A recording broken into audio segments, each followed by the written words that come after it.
তিনটা জিনিস ব্রেইনটাকে ধ্বংস করতেছে। ব্রেইন যে দামি জিনিস এটা তো বুঝি না, এই জন্য ব্রেইনের দাম বাড়ে, মানুষ কাছে এটা কি আর হবে।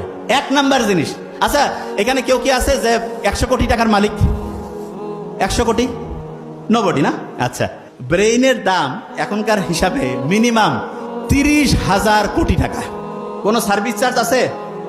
যে আল্লাহ যদি কইতো যে ঠিক আছে 1% করে টাকা দাও, ফকির হয়ে যাওয়া লাগবে না?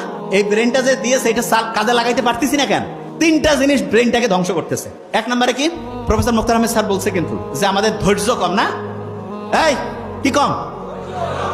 তা উনি যেটা বলছে যে ধৈর্য কম, উনি তো বাংলায় বলছে, এই জন্য শুনে অত মজা লাগে নাই, মনে করছে এটা কি সমস্যা।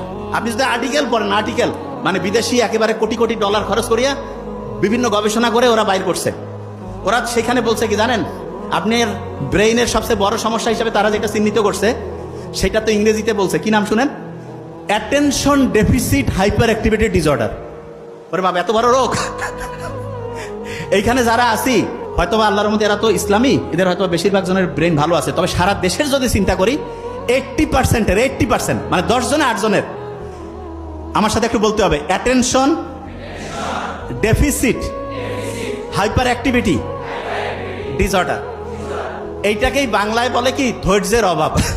এবং আপনি যদি ডাক্তারের কাছে যান, যদি আপনার এটা লিখে দেয় ADHD, কবে যে আপনার বিশাল বড় সমস্যা। কি ব্যাপার, যা এটা ট্রিটমেন্ট আমাদের কাছে আছে। কি ট্রিটমেন্ট দিবে শুনেন?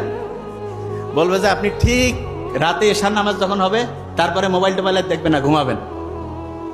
ফজরে উঠবেন, উঠে আগে একটু চোখ বন্ধ করে থাকবেন, শুকরিয়া আদায় করবেন, তারপরে একটু এক্সারসাইজ করবেন, সকালে একটু হাঁটাহাঁটি করে সূর্যের দিকে তাকাবেন, সারাদিন সহজে বেশি মোবাইল বের করবেন না, দুপুরের পরে একটু দেখতে পারেন, আর কোন সময় কি কাজ করবেন এটা ডায়েরি মেনটেন করে লিখে লিখে করবেন। ফি হচ্ছে কয়েক হাজার টাকা নিয়ে নিবে, বুঝেন নাই?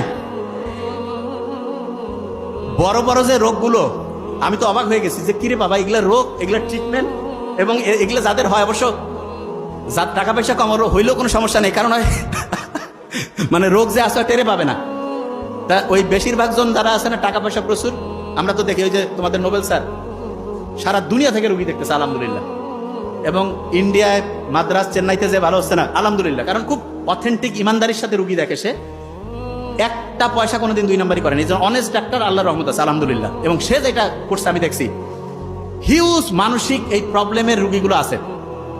তা এইটা থেকে কেউ যদি বাঁচতে চায় তাহলে তাকে ইসলামের রাস্তায় আসতে হবে না, ইসলামের রাস্তা থেকে দূরে যাইতে হবে?